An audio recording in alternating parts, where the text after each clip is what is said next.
Welcome, everyone. This is Joe Dagger, the host of the Business 901 podcast. With me today is Gojko Adzic. And I tried that. I'm not sure if I'm right. We'll get it straightened out. Close enough. Thank you. Okay, he is a strategic software delivery consultant who works with ambitious teams to improve the quality of their software products and processes. He specializes in Agile and lean quality improvement, in particular Agile testing, specification by example, and behavior-driven development. Gojko, thanks for joining me. And I, for one, have way too many of your books. When you read about the stories, and I'll just use the Facebook one, for example, half of the story is about them obtaining cloud space, okay, right? I mean, getting to space and where they're running out and the danger of the thing crashing and everything. And what you've said is probably the number one obstacle to scaling for Facebook. All right. If you're taken building, away, right? That's taken away. So if you are, if you get to the size of Facebook, you're very likely going to operate your own data centers and things like that. Course, but what this is giving you is effectively infrastructure at Facebook scale for almost free when you're starting.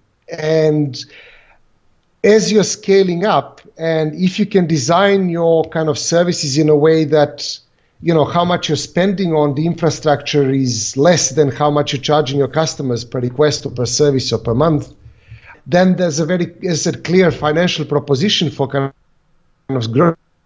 And the whole growing pains that companies that start scaling up early on, and even mid-sized companies, before you get to kind of Facebook scale, that's all been taken away. Provided by people who have patents on how to cool down data centers, which honestly I really don't want to deal with. And most companies don't necessarily want to deal with. So I think what's happening as a kind of transformation away from this worrying about infrastructure and worrying about how we're going to operate software is really, really interesting. I was just talking yesterday with a colleague that works for a company where I did some work about 10 years ago, and we were redesigning how they serve content on their own hardware effectively. So we've done this incredibly optimized system that produces static files, that shifts static files to the browser and kind of sends that kind of stuff. And it runs amazingly well when you're operating your own machines.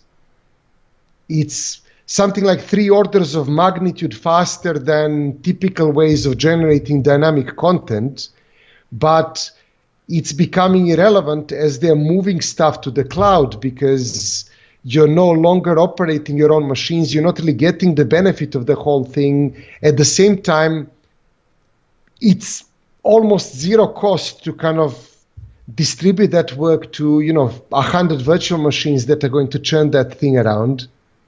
So there's really, really interesting technical implications of what we can now do in the cloud and what's become cheap, what's still expensive.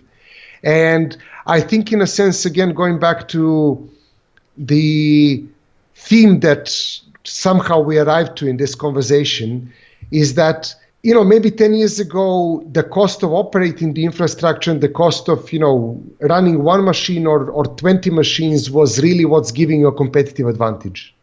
Where now, that's no longer a competitive advantage. Doing something that's good enough is, as you said, a kind of, if you're not doing that, you just can't compete and that's it. But the people that are really winning are not those that are kind of optimizing microseconds out of file delivery. The companies that are winning are, running much faster than the competition because they figured out what to sell now in this brave new world where it's very difficult to sell software anymore. And they've figured out how to kind of not lose too much money on maintenance and operation, and try to offer kind of a scalable service. And what's really, really interesting for me about this whole kind of infrastructure on demand with Lambdas and cloud functions is that it's taken away even the last mile of that kind of problem from people who need to build software. So if you have a good software idea for a service or something that can operate in the cloud and you can bill your customers monthly or per request, this is almost like a godsend. It solves all the problems that you have to get it running. And then the bottleneck really moves to the point of, do we know what to sell and what will our customers buy?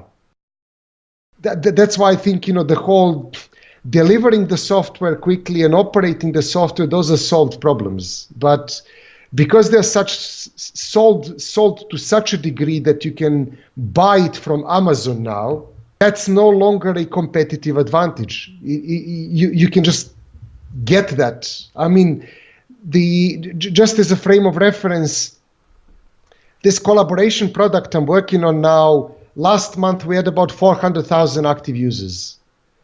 We paid Amazon somewhere around $70 or $80 to operate the whole thing. That is no longer a competitive advantage. No, it's not, is it? Being able to, operate it for $80 or $90 or even $800, really not that important. But figuring out how to make money out of that group of users you have, or how to increase that group of users, is a much more interesting proposition. And what we've been able to do with this stuff is, now that we've migrated to this whole kind of Lambda platform last year or so, I can pretty much figure out how much money I need to make from this group of users to be able to operate the system. And it's not that much. The bottleneck really moves to the point of, how do we now maximize this opportunity? And I spoke to, not our competitors, but one of the guys that are in a similar space. They're addressing a different segment, and they have about half of kind of the user base we have. They're operating stuff on kind of the old platform that's kind of second generation cloud stuff that started coming out about 5 years ago. They're paying somewhere in the order of magnitude of $10,000 to operate the whole thing. Fair enough, it's not really apples and oranges because their software is slightly different, but in a sense, even that is cheap enough. Old generation of the cloud is cheap enough. We are saving a lot more money than they are, and kind of it's fun to be able to operate something for $80, but that is not really the bottleneck. That's not going to break or make software if we save $2,000 a month. We go back to where it evolved from, when we were sitting there buying that box to put it on the shelf. I mean, we're paying less for the service now than we were for the box itself, let alone. Yeah. So I think, and yes, I can make the software run 3 orders of magnitude faster on my dedicated box, but that's not where my competitive advantage is. And I think that's why I'm really excited about this whole new generation of cloud services that's emerging, and that's still very much under kind of active development, and the jury is out how that's going to end. But that's given almost anybody in the world it's kind of removed the barrier to entry so much that it's completely clear where we really need to optimize the process. So I think, the ball is very clearly now in the space of what can you actually kind of make money on, rather than what can we build and what we can operate. Because we can build and operate stuff very easily. Just as an example, like every time I worked with a team that's starting to build a new consumer service, first 3 months people spend on building a username and a password database, resetting passwords, login screens, customer verification screens, logging in via Facebook, logging in via Google, logging in via 1 million methods. Okay, maybe not 3 months, but first month. And you get to the point where people can finally log into your stupid system and can't do anything with that yet. You can get that as a service now from Amazon. They're calling it Cognito User Pools. You get the whole thing and you pay it per user. So if nobody's using your service, you don't pay for anything. If you have 1 million people, well, you're paying something, but hey, you have 1 million users. So, and they're doing it at kind of Amazon scale, at Amazon security, and that's kind of probably a lot better than what 90% of the industry can do on their own.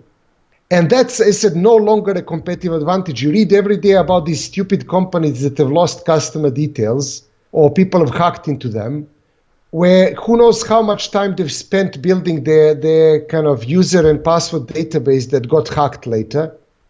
Not only is that no longer a competitive advantage, it's actually an active liability.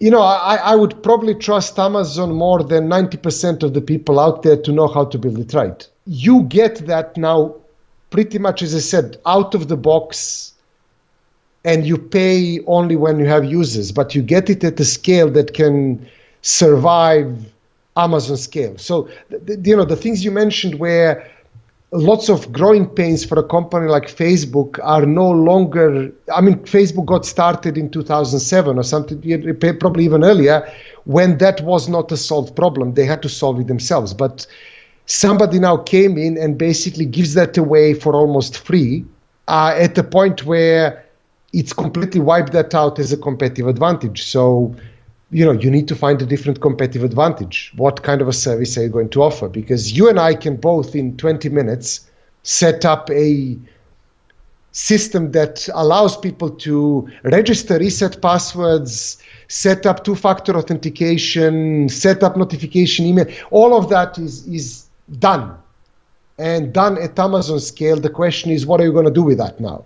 I could go on and listen to you. Enjoyed the conversation very much, but we got to end it somewhere, okay? And I think that this is a good place. What's the best way for someone to get a hold of you and to stay up to speed with what you're talking about? I speak at lots of conferences, so find me at a conference. My website is gojko.net. It's Gojko with a J. Probably the best place to keep up to date.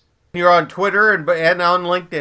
Yeah, I'm on Twitter, I'm on LinkedIn. All the links are on the website. It's very difficult to pronounce a Twitter link, especially for kind of a Slavic name, and get people to actually understand it. But if you have a website for the podcast, I'm sure you can include that. I'll include the link in there, and I definitely want to thank you for all your time and the knowledge that you've shared. I had a great time.